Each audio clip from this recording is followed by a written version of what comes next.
Rahimahullah. Kita masuk bab yang baru, bab bai'il usuli was thimar. Bab tentang jual beli pokok dan buah-buahan. Pokok di sini bisa mencakup tanah, ya, rumah, kemudian ya pohon, gitu ya. Jadi yang termasuk pokok, karena nanti dalam rumah itu nanti ada cabangnya. Misalnya apa? Isi rumah, apakah masuk atau tidak, gitu kan. Jadi yang dijual rumahnya, terus nanti lampunya masuk enggak, gitu ya. Apa ya, lampunya katut pura, gitu kan. Ketika seorang menjual tanah, nah itu nanti isi tanah itu masuk enggak, misalnya apa?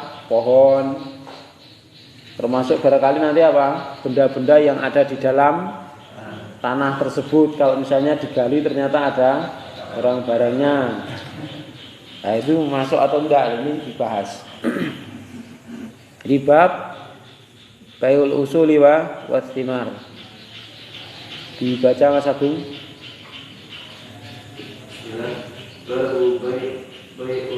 Bai'il usuli wa thimari. Qala sallallahu alaihi wasallam, man ba'a nakhlan ba'da an tu'abbara wa tamruha lil ba'i illa ayat yastaritoha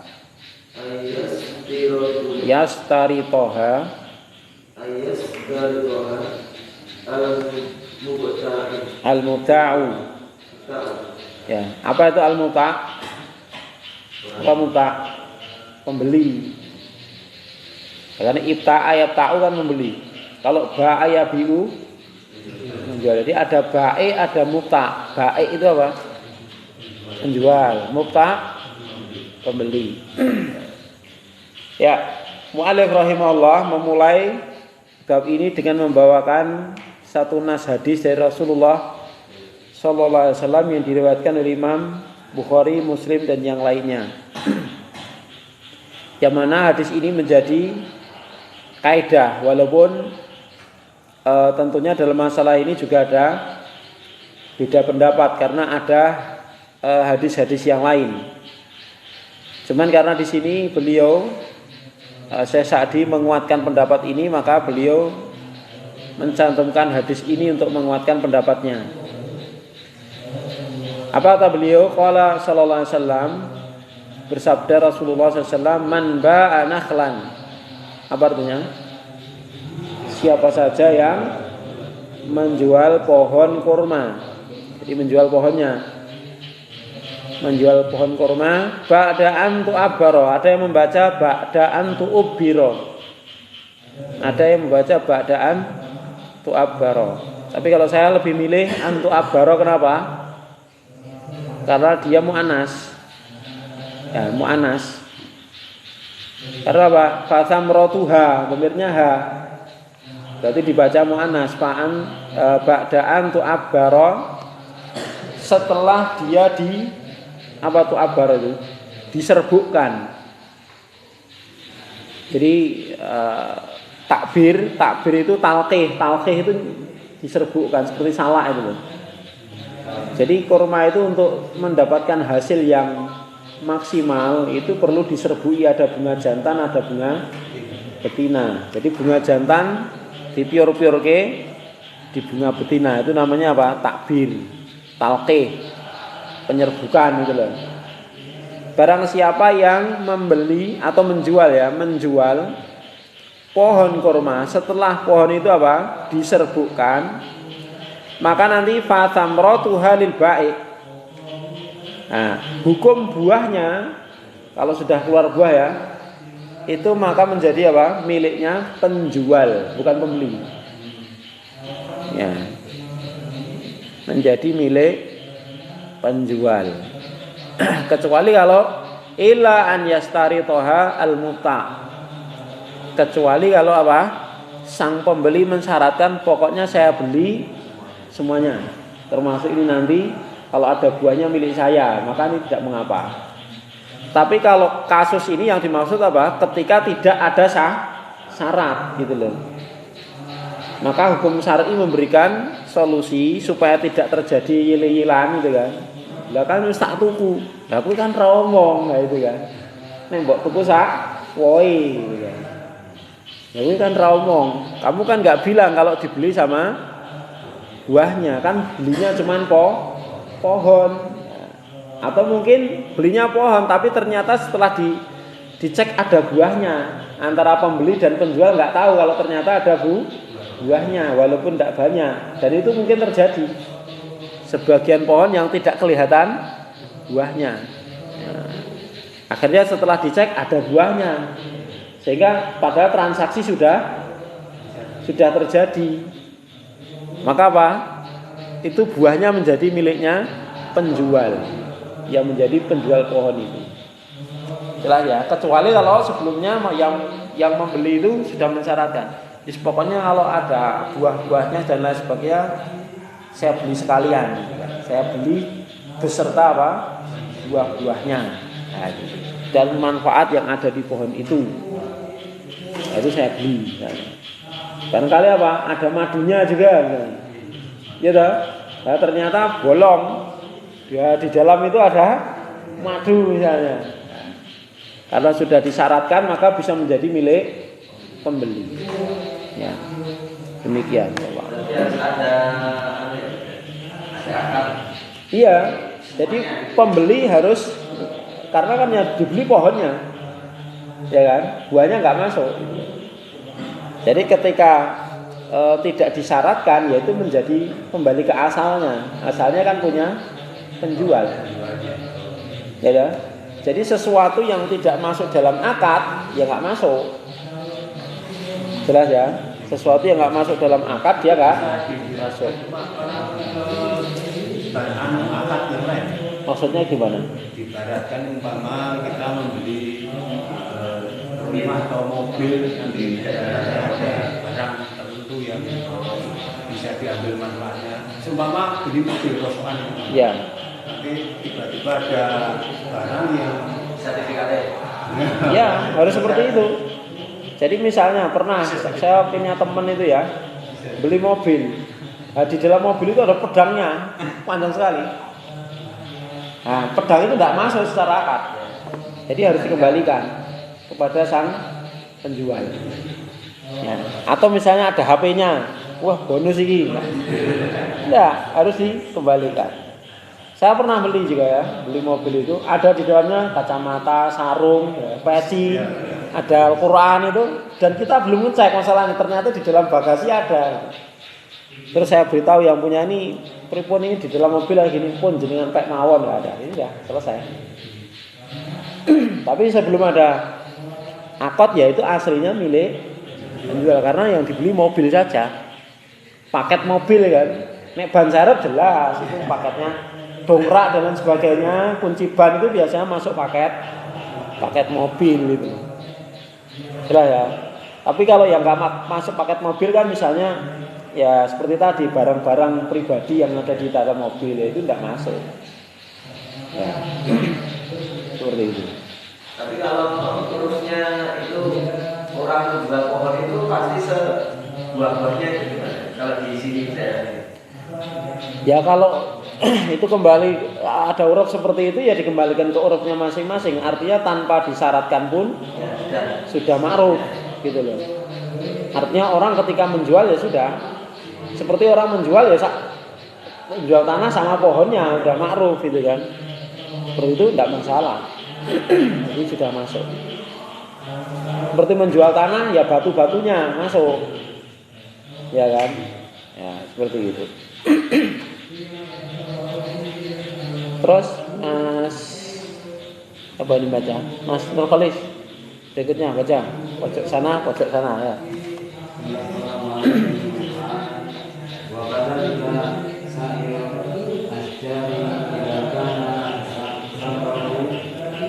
Badian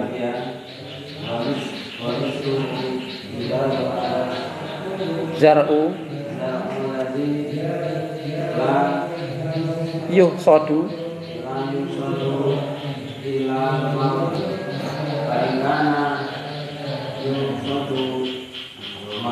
miraran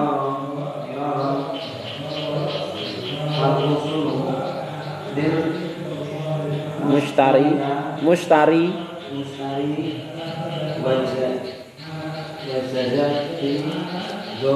wal jazzatu zahiratu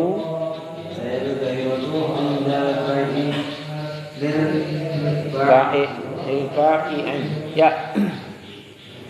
Kemudian Mu'alif rahimahullah ta'ala Syekh Abdurrahman Nasir As-Sa'di, beliau mengikutkan pula yang seperti itu hukumnya. Apa kata beliau? Kadzalika, dan demikian pula seluruh pohon-pohon, ya, seluruh pohon-pohon idza kana samruhu badian. Kalau kurma tadi batasannya penyerbukan, tidak menunggu apa? Buah. Tapi kalau pohon-pohon yang lain ketika buahnya sudah nampak badian, ya. Demikian pula seluruh pohon-pohon jika buahnya sudah nampak. Maka kalau dijual dan tidak ada syarat, maka buahnya itu menjadi milik siapa? Milik siapa? Penjual pohon. Kalau tidak disyaratkan loh. Jadi menjadi pemilik pertama gitu loh, buahnya. Paham? Jadi buahnya itu menjadi pemilik pohon yang pertama, yang artinya dia sang penjual. Kecuali apa? Pembeli mensyaratkan pokoknya tak tuku sak woi. Nah itu. Seperti itu. Wa misluhu, dan seperti itu pula, ya, idza dhahara zar'u, apabila telah nampak azar'u. Apa zar'u itu? Tanaman pertanian. Alladzi la yusad, yang tidak dipanen kecuali sekali. Contohnya apa? Padi, ya. Ya. Padi, dan pokoknya apa? Jagung itu kan panen sekali toh. Ya. Apa maksudnya ini? Ini kok bukan maksudnya menjual pohon, bukan. Ini menjual tanah. Ya, menjual tanah.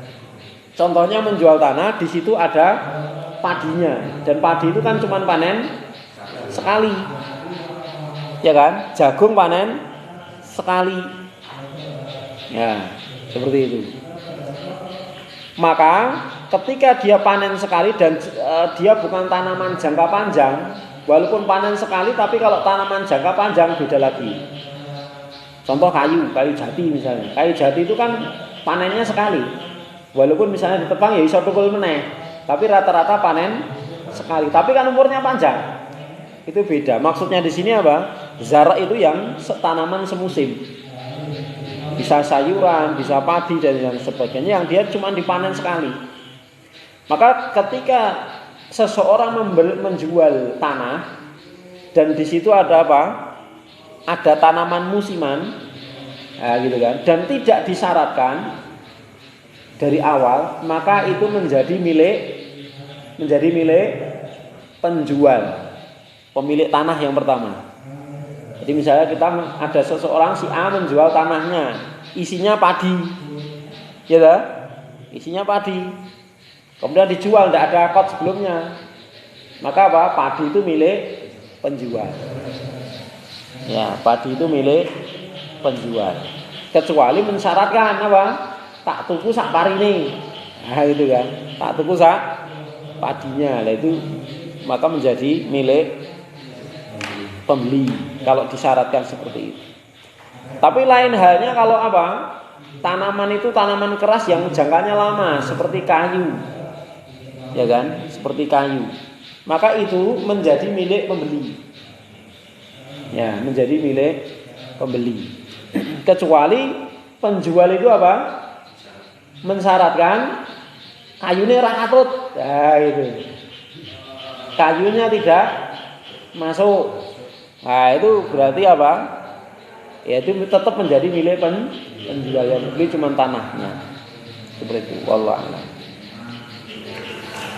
Maka di situ maksudnya wa misluhu seperti ini adalah ketika seseorang menjual tanah, ya kan? Seperti itu, dzahara zar'u, dan tanaman yang semusim itu sudah nampak.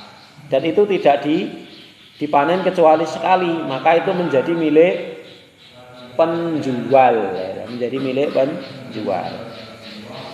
Fa in kana yusadu miraron, akan tetapi kalau bisa dipanen berkali-kali.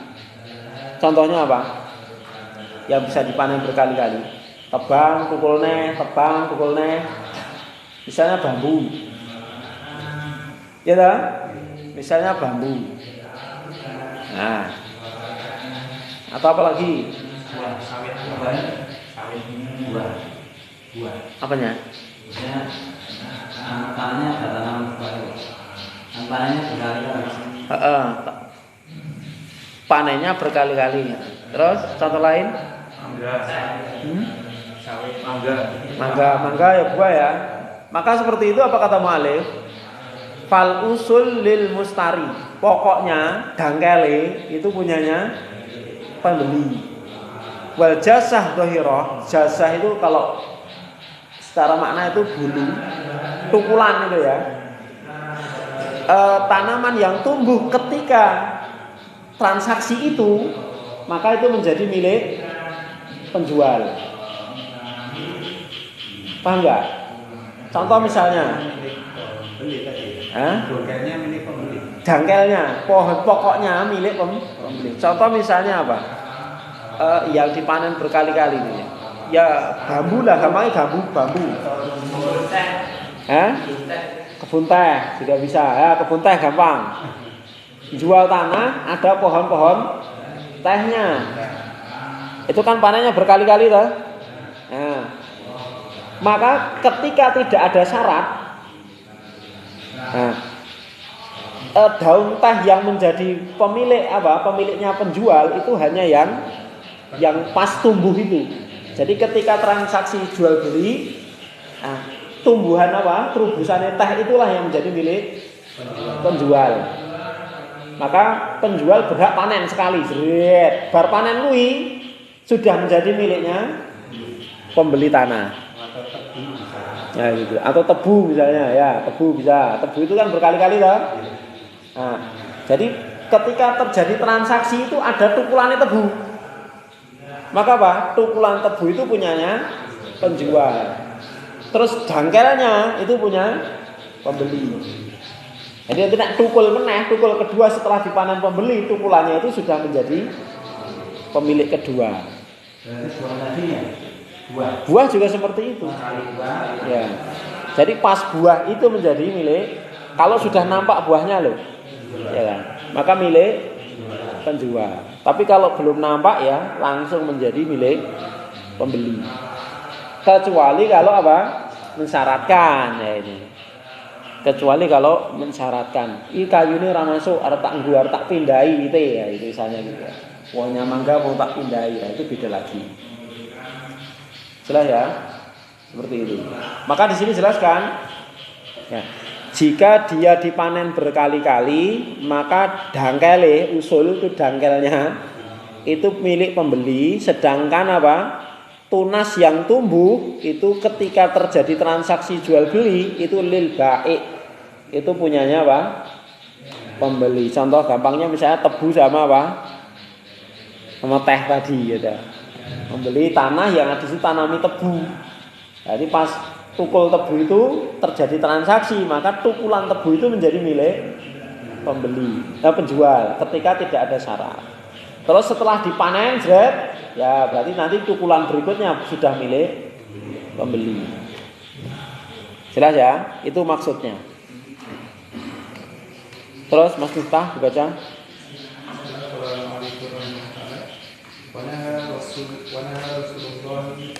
Sallallahu alaihi wasallam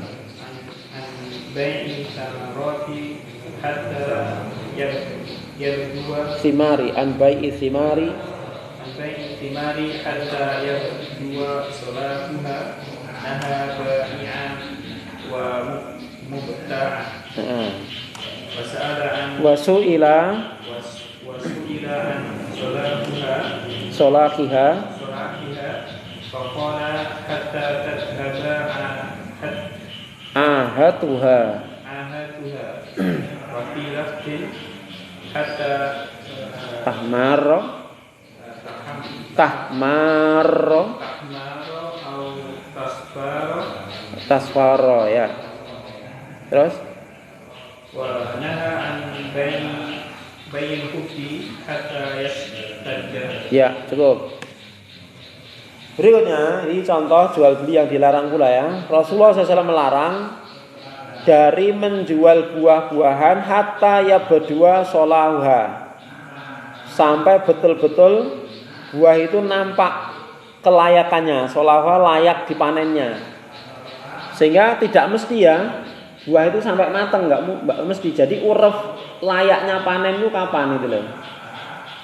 Ya, contoh misalnya beli mangga itu kan jarang toh yang beli sampai matang. Orang nebas mangga ada yang sampai matang. Kalau matang mesti rugi. Foto gosok kabeh. Ya dah, mesti mentah, masih mentah. Jadi solah itu enggak mesti matang. Yang penting apa? Sudah layak panen sesuai uruf. Ya kan? Sesuai uruf. Ya. Maka di sini sebenarnya tidak mengapa ya membeli buah kalau memang membutuhkannya. Contoh, ada yang butuh apa? Mangga muda misalnya. Itu sebenarnya kan belum layak panen, tapi karena memang butuh dan dia segera dipanen, ya, itu tidak apa-apa. Yang jelas apa? Beli pentil mangga, tidak apa-apa. Yang penting ketika itu segera dipanen. Yang nggak boleh itu apa? Karena ngingu, memelihara itu ya, nunggu. Nah, kalau nunggu itu nanti kan masih ada apa? Ada kemungkinan rontok, kena hama dan lain sebagainya. Tapi kalau segera dipanen karena dia memang butuh apa? Pentil mangga, tidak mengapa. Jelas ya? Jelas belum ini? Nah, seperti pula beli padi yang belum jebul, boleh nggak? Boleh, yang penting dan girit. Karena untuk makan misalnya, tidak apa-apa itu. Yang penting dan girit. Ya nggak boleh kalau nunggu. Ya jelas ya. Maka kaidahnya itu. Jadi sampai layak dipanen. Lah layaknya itu relatif antara pohon satu dengan yang lainnya. Tapi sekarang yang saya ini orang beli mangga, ya apa mangga itu masih belum layak panen. Ya. Dibeli, kemudian dia merawat, pupuk. Ya itu termasuk ijon itu tidak boleh, tidak boleh, nggak boleh. Harusnya nggak seperti itu. Dia akadnya jasa saja. Saya pelihara, nanti saya beli dengan harga yang layak. Cuma nanti apa? Dipotong pemeliharaan, itu malah aman. Contoh satu pohon ini, kalau tidak dirawat sama bakule biasanya ora panen. Memang gitu. Karena bakul tahu, pedagang itu tahu cara merawat supaya bisa panen sampai bagus itu tahu mereka. Obatnya apa itu tahu, perlakuannya bagaimana mereka tahu. Sementara pemilik kan jarang, pengalamannya sedikit. Maka seperti itu menawarkan, ini tak rawat tapi nanti saya beli dengan harga yang umum, bukan harga murah, harga yang umum. Liane 10.000 ya aku 10.000, tapi nanti dipotong jasa perawatan, itu malah aman. Tapi maksudnya nanti transaksi jual belinya tetap nanti gitu loh. Seperti itu malah aman solusinya. Tapi kalau dari awal sudah saya beli, kemudian saya rawat, ya itu masuk sistem ijon karena dia ada fase nunggu. Ada kemungkinan berhasil, ada kemungkinan tidak berhasil. Nah disitulah yang menyebabkan nggak boleh karena ada goror. Ilahnya apa? Karena ada goror. Jelas?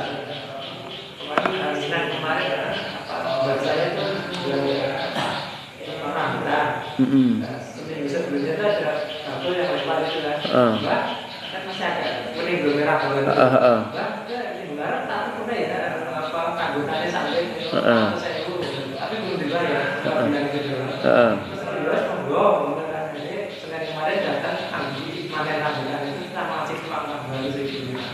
Transaksi diawalnya. Lah kan sudah layak panen itu. Kan sudah layak panen toh.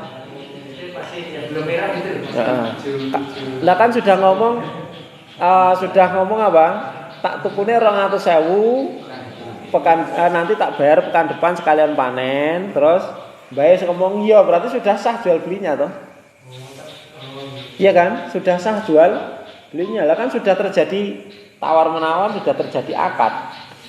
Itu kurang 200.000. Enggak boleh dibeli orang lain kan? Ya nggak boleh. Lah kan sudah bilang iya, nek nanti dijual kepada orang lain menyakiti hati orang lain. Karena belum pembayaran. Lah kan sudah iya, kan dia nggak mensyaratkan. Yo ning DP-nen ya kan enggak. Kalau iya sudah berarti sudah jatuh ya. Sudah iya. Kan tidak disyaratkan kontan toh? Iya. Kan dia bukan barang-barang ribawi. Kan syaratnya tidak harus cash. Ya enggak? Jadi dia mengatakan akad, kemudian yang pemilihan sudah mengatakan yo, berarti kan sudah sah. Jual beli sudah sah itu. Enggak apa-apa gitu. Tidak apa-apa. Ya tidak apa-apa, kan dia sudah layak panen juga. Ya. Sudah layak panen. Ya, seperti itu. Cukup? Ya. Berikutnya. Di sini nahal baik wal muta. Nabi melarang baik pembeli maupun penjual. Baik itu penjual, muta itu pembeli. Jadi Nabi melarang dua-duanya, baik penjual maupun pembeli. Karena ya kedua-duanya terlibat, ya enggak? Sehingga beban itu ya mesti dibebankan kepada kedua belah pihak, antara penjual dan pembeli. Wasu ila an solahiha, dan beliau ditanya tentang layaknya dijual untuk buah itu bagaimana. Fakal hatta tadhaba ahatuha, sampai hilang ahad itu penyakit hama atau perkara yang memungkinkan merusak, gitu loh. Perkara-perkara yang memungkinkan untuk merusak buah itu, baik hama maupun penyakit, itu ahah namanya. Sampai hilang penyakitnya, dalam artian apa? Dia ya memang aman untuk dipanen gitu loh. Aman untuk dipanen. Tapi kalau masih bunga, aman nggak? Bunga nanti masih fasenya apa? Jadi pentil ya kan. Kadang-kadang ora dadi kan. Wis pentilnya kadang rontok. Ya enggak? Jangankan pentil, ya kan wis gede aja. Bisa jatuh, bisa bosok dan lain sebagainya. Itu. Jadi intinya layak untuk dipanen. Itu maksudnya apa? Pergi perkara-perkara yang memungkinkan untuk merusak. Kecuali tadi, ya dia memang butuh buah yang memang belum waktunya panen, tapi memang dia butuh untuk itu dan langsung dipanen, maka tidak mengapa. Tidak mengapa. Ya. Terus wa fi lafdin, dalam riwayat lain, lafaz lain, hatta tahmara au tasfara. Ya, sampai buah itu memerah atau menguning. Maka di sini ada beberapa lafaz itu karena memang relatif antara buah satu dengan yang lain, antara pohon satu dengan pohon yang lain itu panennya berbeda-beda. Seperti cengkeh. Cengkeh itu kalau sudah sampai matang malah rapayu. Cengkeh itu kalau sudah sampai matang itu rapayu, jadi polong itu loh. Cengkeh itu malah bunga, ya. Sebelum mekar itu malah laku. Ya kan, cengkeh itu. Tapi kalau sudah mekar apalagi sudah jadi polong itu malah jatuh harganya. Kalau sudah polong enggak ada yang beli kecuali untuk biji. Jadi cengkeh itu yang dijual apa? Bunganya. Bunga cengkeh itu kan.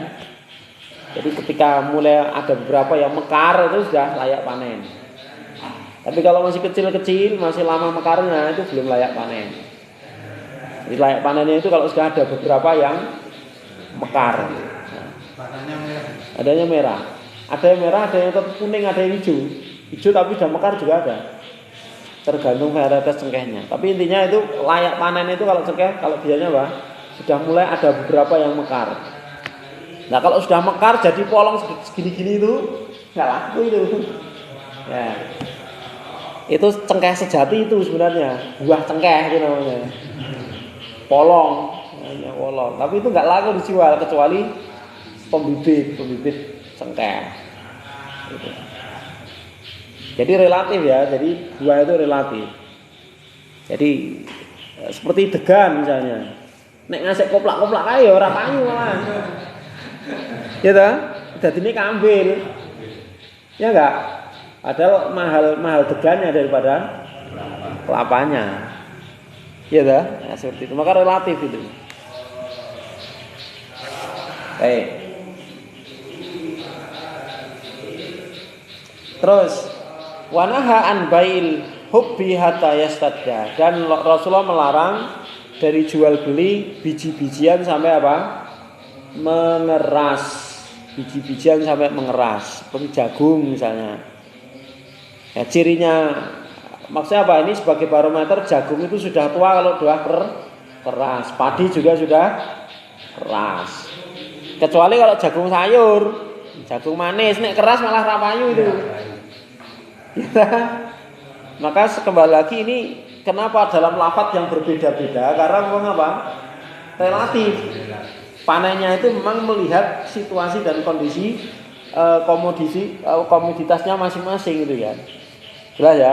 Seperti jagung manis itu panennya nggak sampai tua dia. Ya kan? Jagung manis itu kalau sampai tua itu malah kisut-kisut itu. Jagungnya malah jadi kecil, kempes-kempes itu gembos tidak ada isinya. Jagung manis. Ya kan? Maka lakunya justru kalau masih muda. Jagung sayur itu lakunya kalau malah belum ada jagungnya itu. Kalau sudah ada jagungnya malah nggak laku. Jadi baru apa itu? Baru jantannya itu malah laku itu. Jelas ya? Jadi beda-beda panennya. Ya, beda. Ya timun ya. Timun itu kalau sudah sampai kuning, malah rapayu. Lah kan rung mateng ya. Ya semua timun mesti panennya hijau. Panen kuning mateng. Lah ya. Jadi sesuai dengan kelayakannya masing-masing untuk dipanen. Seperti itu. Terus berikutnya Pak Ngarimo baca. Pokoknya Bita min akhika samron fa asal badu jaihatun fala yahillu laka an ta'khudha minhu syai'an bima ta'khudhu mala akhika bi ghairi haqqin rawahu Muslim. Ya. Rasulullah bersabda, ini sebagai penutup bab usul wasimar, seandainya kamu menjual kepada saudaramu ya buah-buahan, lalu tertimpa jaihatun, musibah. Jaihatun itu musibah, bisa hama, bisa penyakit, bisa ya faktor alam lah itu. Jaihatun itu faktor alam. Bukan karena dicuri ya kan? Bukan karena dicuri, tapi jaihatun itu faktor alam, kerusakan karena faktor alam, sambar petir, kena banjir, itu namanya jaihatun, dimakan serangga dan lain sebagainya.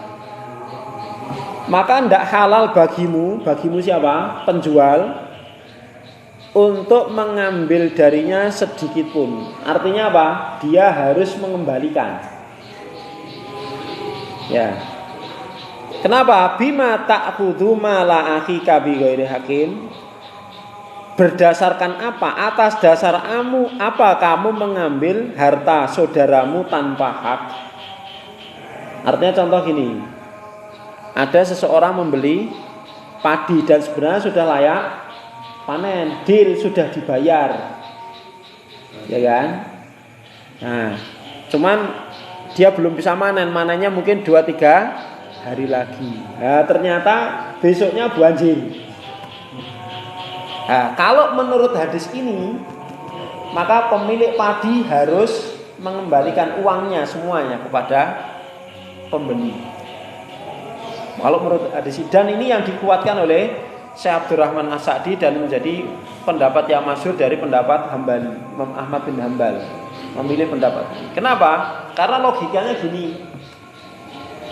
Seandainya seorang petani itu ya memiliki pohon-pohon yang lain, misalnya 10 mangga yang dijual 2, nah 10 itu rusak semua, kan yang nanggung kan pemilik pohon mangga semua, ya enggak? Ya, artinya apa? Penjual kan dia sudah mengorbankan uang tapi nggak dapat apa-apa gitu loh. Tapi kan yang pemilik apa? Pemilik mangga kan dia dibeli nggak dibeli kan ya rusak. Buktinya apa? Pohon-pohon yang lain juga rusak. Nah, sehingga apa? Sehingga beliau lebih menguatkan ini. Jadi wajib mengembalikan. Jelas ya? Tetapi di sini dibantah oleh ulama-ulama yang lain, di antara jumhur dan madhab-madhab yang lain selain Hambali. Itu tidak demikian. Karena apa? Karena sudah sah. Bahkan apa? Sang pembeli bebas mau ngapain aja terhadap barang yang sudah dibeli tadi. Ya ibaratnya apa? Ibaratnya barang itu sudah dibeli, hilang kok, gitu. Atau kena musibah minta ganti rugi, ya ini kan tidak pas. Dan ini didukung oleh hadis yang lain. Ada sebuah hadis ya, diriwayatkan Imam Muslim. Ada sebuah kejadian, ya, sebuah kejadian. Seseorang membeli kepada orang lain pohon kurma, beberapa pohon kurma, dan itu sebenarnya sudah layak panen. Tetapi sebelum dipanen ada musibah, sehingga apa? Dia mengalami kerugian dan hutangnya banyak. Apa kata Nabi? Tasaddaqu alaihi. Ya, kamu sang penjual bersedekah saja. Artinya kalau bersedekah itu apa? Dia tidak ngarani harus mengembalikan berapa. Artinya apa? Itu perbuatan ihsan, bukan apa? Perintah Rasulullah untuk mengembalikan, tapi apa? Perintah untuk mesake utang akeh ya wis sedekah lah gitu ya. Ya kan? Hah? Ikhlas ke. Ya maksudnya gini loh. Penjual kan itu duit. Itu suruh sedekah kepada pembeli yang rugi tadi loh. Misalnya penebasnya pari kebanjiran, sudah menyerahkan uang 10 juta, kan pemilik padi sudah dapat uang 10 juta. Pembeli padi hilang, rugi. Ya kan? Nah itu dianjurkan apa? Pemilik yang penjual padi tadi bersedekah. Sudah bersedekah saja gitu kan. Akhirnya apa? Tasaddaqu alaihi. Bahkan tidak hanya apa? Penjual, orang lain pun dianjurkan untuk sedekah membantu yang punya hutang ini karena rugi ini tadi.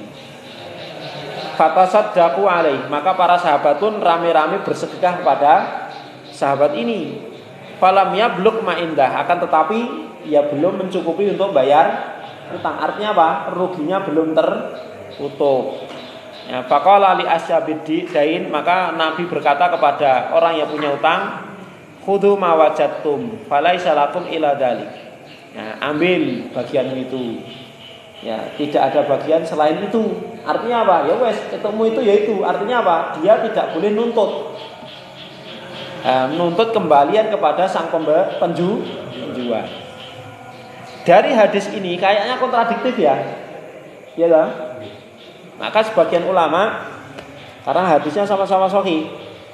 Ya, hadisnya sama-sama sahih, sama-sama rawahu Muslim. Ya enggak? Maka para ulama menggabungkan. Ya, hadis yang mengatakan bahwa jika kamu menjual pada saudaramu, kemudian barang yang dijual itu rusak, maka kamu wajib mengembalikan. Nah, satu sisi ini apa? Tidak wajib, tapi apa? Sedekah saja. Maka para ulama menggabungkan hadis yang memerintahkan untuk mengembalikan ini terjadi ketika apa? Ketika sang pembeli itu membeli buah ketika belum layak panen. Dan itu urufnya gitu loh. Urufnya dulu gitu, membeli itu ketika belum layak panen. sehingga ada beberapa waktu untuk menunggu, sehingga kemungkinan untuk apa? Untuk rusak sangat tinggi gitu loh. Maka itu diperintahkan untuk mengembalikan. Ya kan? Jelas ini? Jelas ya? Jadi kata Syekh Jibrin seperti itu. Jadi hadis yang pertama ini ketika dipadukan dengan hadis yang kedua kayaknya kontradiktif. Maka digabungkan.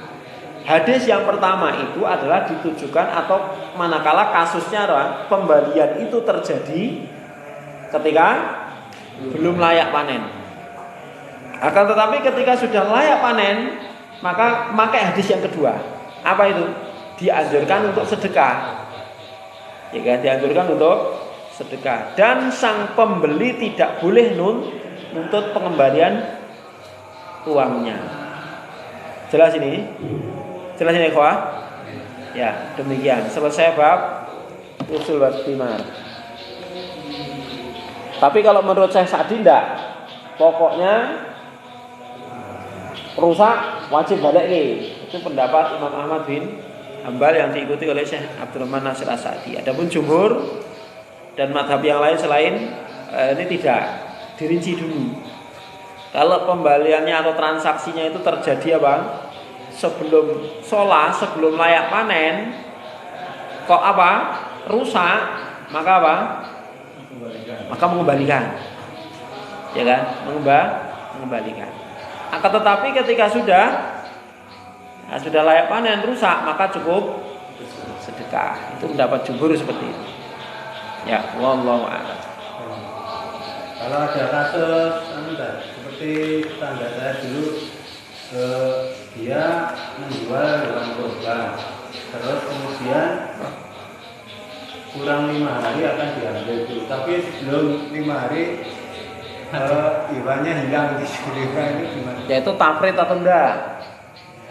Artinya yang menjaga itu dia sudah berusaha menjaga, ya kan, atau belum? Kalau dia sudah menjaga ya neng kandang, ya dikunci, bahkan sudah disedemikian rupa keamanannya, tapi kok terhilang, ya itu menjadi beban dari itu biasanya digembalakan itu.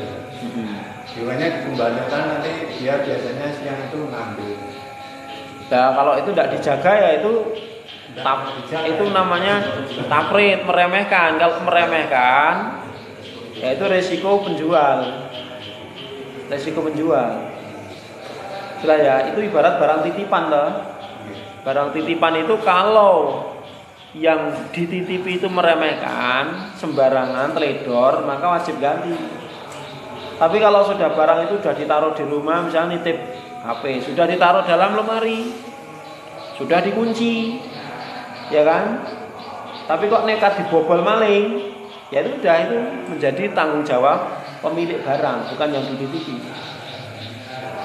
Kaidahnya seperti itu. Jelas ya? Mohon. Kalau misalnya saya, jadi ada orang jual bekas dan second. Iya. Kemudian Bekas apa? Bekas kebakaran. Ketika ada pembeli setuju mau, terus saya dicek, dia dirambang, diuji lah, tidak apa-apa. Terus sudah jadian transaksi.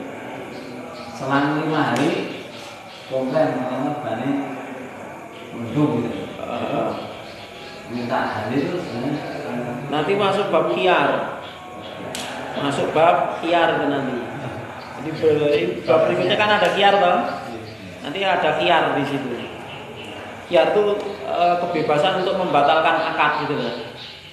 Itu ada bab khiyar. Itu nanti ada 8 macam khiyar. Nah, ya, nanti ada pembahasan khiyar. Tapi secara umum gini, kalau sang pemilik barang sebenarnya tahu ban itu ada pelindungnya, kemudian dia tidak beritahu, ya kan, tidak memberitahu. Kemudian sang pembeli sudah ngecek, tapi kan nggak kelihatan. Setelah dipakai beberapa hari, pelindung, dan sang pembeli baru tahu itu. Maka ini namanya termasuk tertipu gitu, dan itu bully, mengembalikan bully. Itu namanya khiyarul ghaben namanya. Membatalkan transaksi karena merasa tertipu.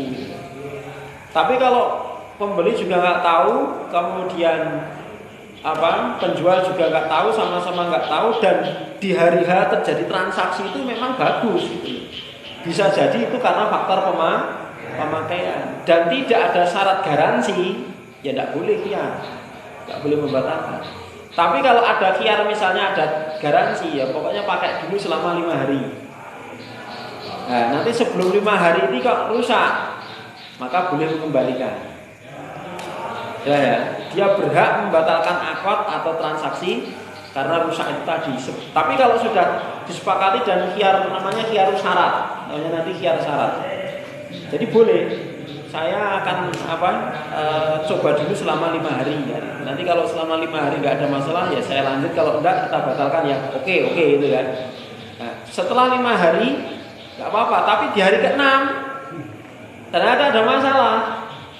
Nah, maka ini sudah tidak boleh membatalkan karena sudah melebihi syarat tadi. Jadi itu namanya seperti garansi loh. Kalau sudah keluar garansi kan berarti sudah. Yaitu resiko. Semua orang punya resiko gitu loh. Jelas ya? Ya, seperti wow. Ke beli online Ustaz. Kemarin kita beli online itu sudah transfer dan dia gitu kan. Pas dari penjualnya barangnya masih bagus, tapi ternyata pas pengiriman barangnya bisa mencarakan dia jadi pada bagaimana, sehingga terima dalam keadaan barangnya bisa, itu penjual pasti kembalikan uangnya atau tidak bisa? Ada ya dijual dijualnya pas pengirimnya itu bisa. Nah, itu gimana dengan paket pengiriman itu biasanya kan ada risiko, ya kan, risiko. Dia sudah bayar sebelumnya. Transfer cash, transfer gitu.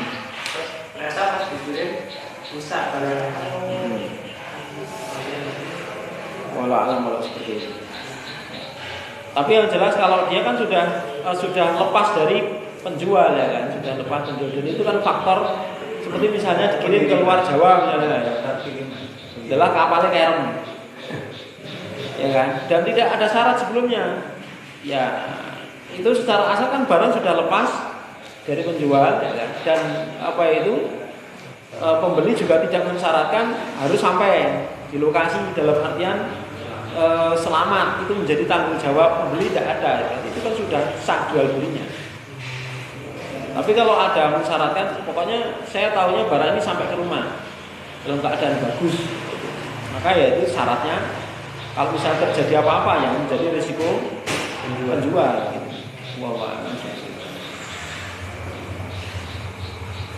Demikian kita akhiri. Wassalamualaikum warahmatullahi wabarakatuh. Alhamdulillahirabbil alamin. Assalamualaikum warahmatullahi wabarakatuh.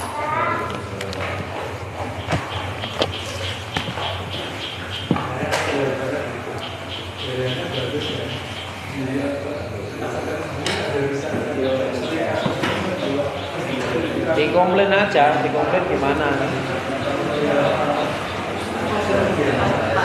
Bagus tuh.